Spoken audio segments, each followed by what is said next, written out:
Jadi ceritanya adalah sebelum periode Torres, orang bikin gitar itu nggak ada standarisasi. Jumlah bracingnya ya bisa ada yang 7, ada yang 5, ada yang 9 seperti Fleta. 7 tuh ya seperti Hauser, 5 tuh seperti Torres, ini 5 ya bracingnya ya, fan brace-nya tuh ada 5 ya. Karena sebelum IGS produksi juga kami sempat mencoba beberapa Torres model buatan lokal yang ya mohon maaf ya kualitasnya sangat jauh sekali dari standar yang seharusnya.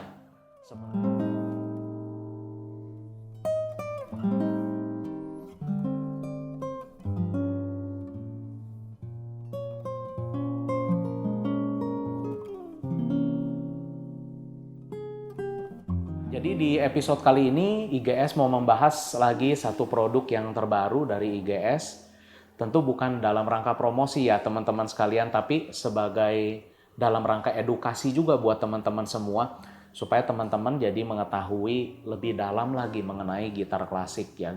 Kan hari ini kan kita bahas khusus ya gitar klasik ya. Nah, jadi produk yang saya mau bahas ini adalah IGS yang Torres model ini.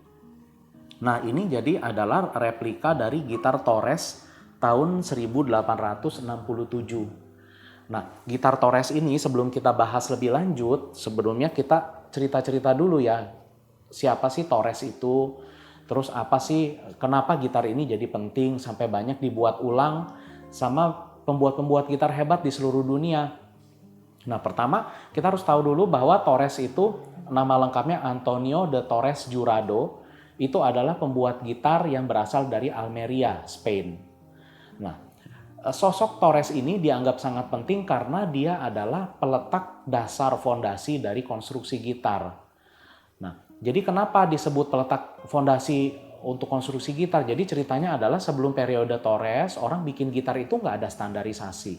Nggak ada standarisasi baik dalam jumlah fretnya, konstruksinya, lebar nutnya, dan sebagainya itu tidak ada standarisasi. Jadi setiap daerah, setiap pembuat bisa punya ide sendiri-sendiri. Bahkan konon katanya ya, saya sendiri sih belum pernah pegang ya, bahkan pembuat biola Stradivari yang legendaris itu, yang biolanya super-super mahal itu pun katanya pernah membuat gitar. Nah, jadi dulunya gitar itu bracingnya menggunakan leather brace seperti ini. Jadi dia bracingnya melintang ya, atau kita sebut horizontal ya. Kalau vertikal kan tegak seperti ini ya, horizontal melintang ya. Nah, bracingnya itu leather brace. Nah, akibatnya apa? Karena desainnya tidak efisien, maka support untuk si top ini kan tidak maksimal ya. Karena support untuk top ini nggak maksimal, maka mau nggak mau supaya aman, topnya nggak melengkung, dibuat topnya itu harus lebih tebal.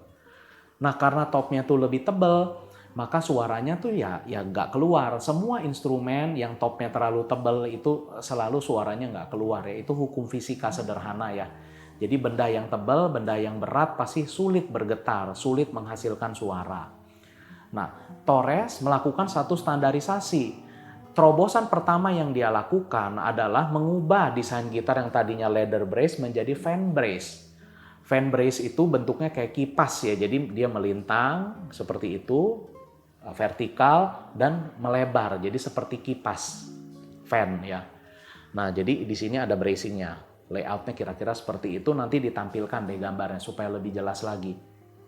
Nah, dengan bracingnya itu dirubah jadi fan brace, maka jadi lebih efisien, lebih masuk logika. Iya dong, karena kan tegangan senar itu kan arahnya vertikal kan, tegangan senar itu menarik top ke arah atas kan, ke arah head kan. Nah, dengan dikasih fan brace yang vertikal itu, maka si top itu bisa jadi lebih kuat, lebih mampu menahan tegangan, sehingga topnya jadi bisa dikonstruksi dengan lebih tipis. Nah, kalau topnya konstruksinya lebih tipis, kita bisa bayangkan apa output suaranya, apa yang terjadi, yaitu volumenya meningkat, instrumennya lebih powerful, lebih responsif, suaranya lebih keras, lebih lantang, proyeksinya juga di concert hall lebih jauh. Kemudian yang terpenting adalah dengan peningkatan volume ini, dynamic range-nya juga meningkat. Ya, jadi jarak pianissimo ke fortissimo-nya juga jadi lebih lebar. Itu yang terpenting.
Jadi setelah Torres melakukan seperti itu, seluruh pembuat gitar di dunia itu terinspirasi dari Torres sampai hari ini. Walaupun lahir bentuk-bentuk bracing yang baru, tapi kebanyakan instrumen yang diproduksi sampai hari ini untuk genre gitar klasik ya, itu adalah hasil turunan dari desainnya Torres. Minimal mereka pakai bentuk pelantilannya, bentuk bodinya, dimensinya, jumlah fretnya, lebar nutnya, ini semua adalah dari Torres.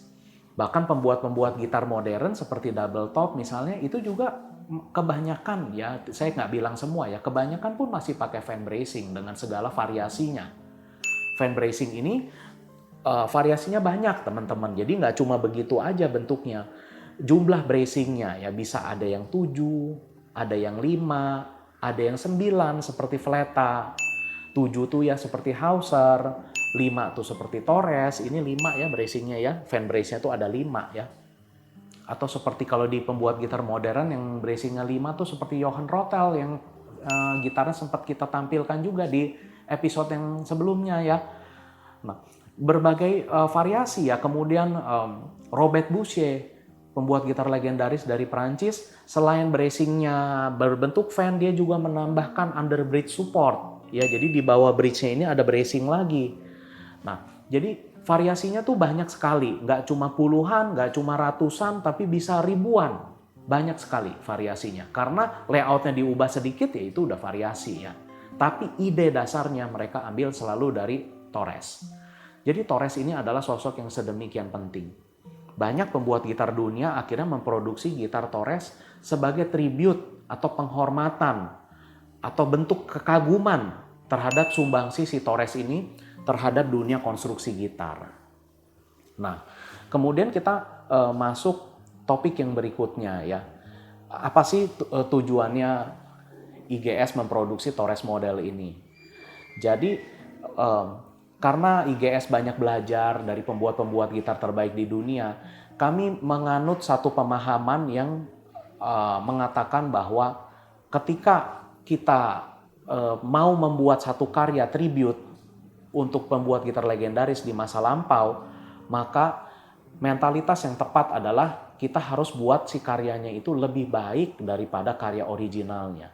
Dengan segala kemajuan teknologi dan pengetahuan, apalagi Torres itu sudah lebih dari 100 tahun yang lalu ya, teknologi sudah demikian maju ya, tentu kita harus bikin produk yang lebih bagus daripada Torres. Nah, IGS tertantang untuk melakukan itu. Karena sebelum IGS produksi juga kami sempat mencoba beberapa Torres model buatan lokal yang ya mohon maaf ya kualitasnya sangat jauh sekali dari standar yang seharusnya. Sementara goalsnya kan seperti yang saya cerita tadi, kita bukan hanya mau menyamai Torres loh kualitas gitarnya, tapi kita mau melebihi Torresnya. Nah itulah yang akhirnya membuat IGS ada panggilan bahwa kalau misalnya begini, kenapa nggak kita lakukan aja tantangan ini. Kita coba buat instrumen yang lebih baik daripada Torresnya, yang original bahkan. Nah jadi inilah setelah penelitian selama 2 tahun, menghabiskan berbagai macam prototipe, akhirnya lahirlah IGS Torres model ini. Ini adalah sudah produk finalnya ya, bukan prototipe lagi. Ini adalah produk final yang pertama. Nah, apa aja sih yang harus di-achieve dalam konstruksi gitar Torres ini?